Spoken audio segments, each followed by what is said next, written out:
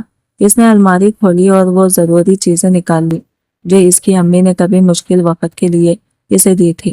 اس کے ذہن میں ایک پرانے دیسی حکیم کا خیال آیا جس کے بارے میں محلے کئی عورتیں اکثر بات کرتی تھی کہ وہ پرانے اور پیچیدہ مسائل کا علاج گھر بیٹھے کر دیتا ہے۔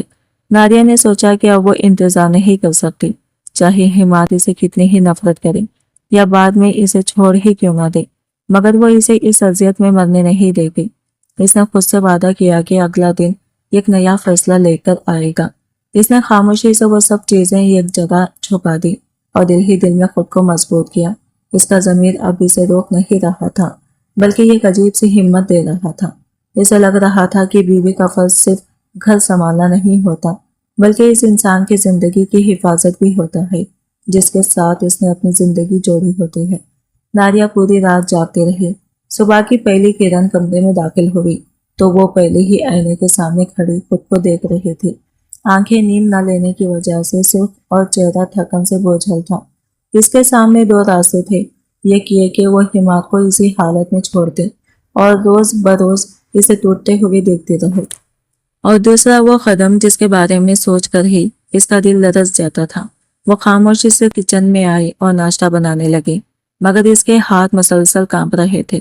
دراز کے ایک کونے میں وہ چھوٹی سی شیشے رکھی تھی جو اس نے پچھلے دن خاموشی سے میڈیکل اسٹور سے لی تھی۔ وہ دوا اب اس کے ضمیر اور فیصلے کے درمیان ایک بھاری بوجھ بن چکی تھی۔ حماد کمرے میں بستر پر لیٹا ہوا تھا۔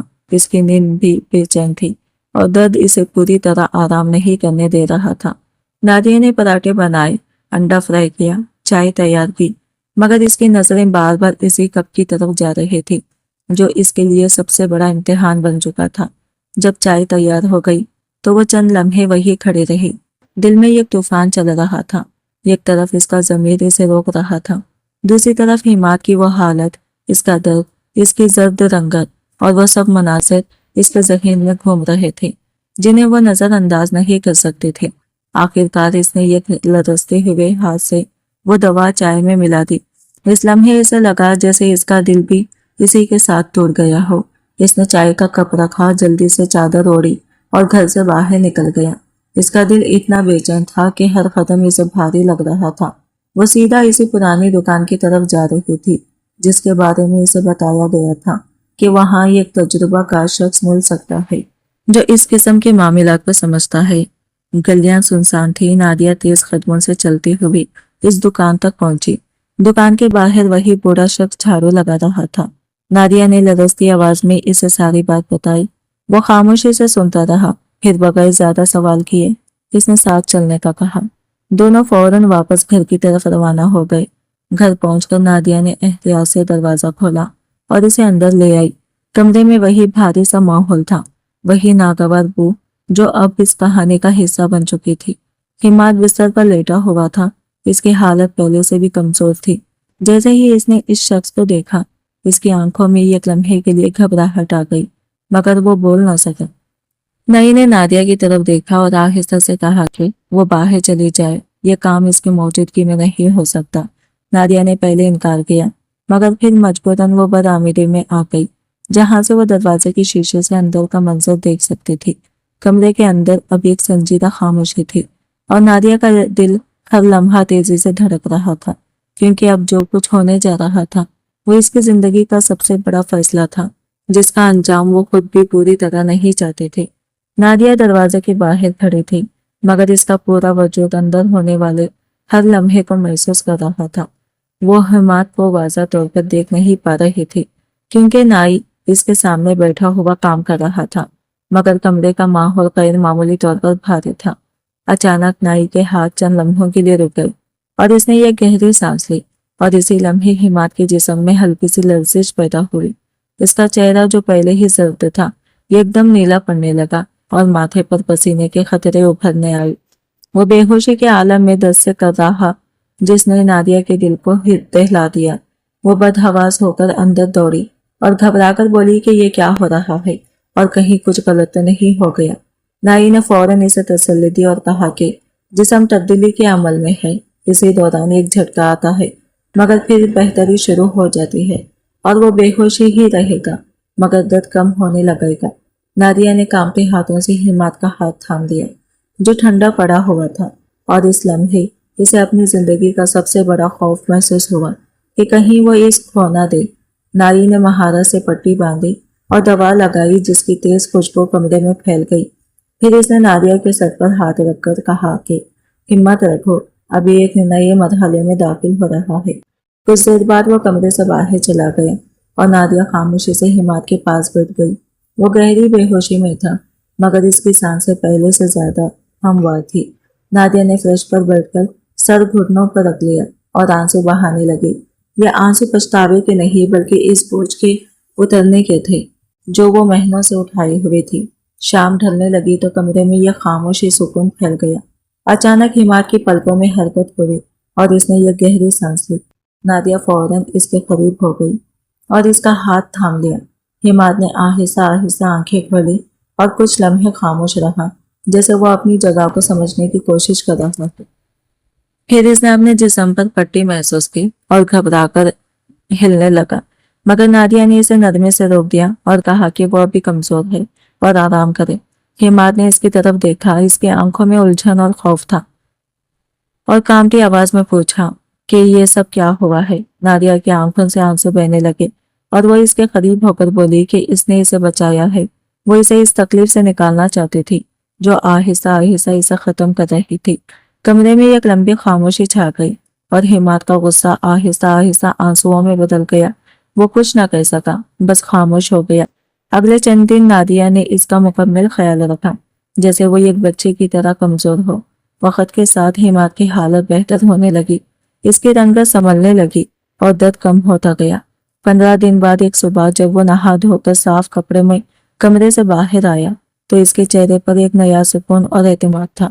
وہ نادیہ کے سامنے کھڑا ہوا اور آہستہ سے بولا کہ وہ اپنی ضد اور خوف کی وجہ سے خود کو اور اس رشتے کو نقصان پہنچا رہا تھا، اور اگر نادیہ یہ قدم نہ اٹھاتی تو شاید وہ آج زندہ نہ ہوتا۔ اس نے نادیہ کا ہاتھ تھاما اور بھرائی ہوئی آواز میں کہا کہ اس نے صرف اس کا علاج نہیں کیا بلکہ اسے ایک نئی زندگی دی ہے۔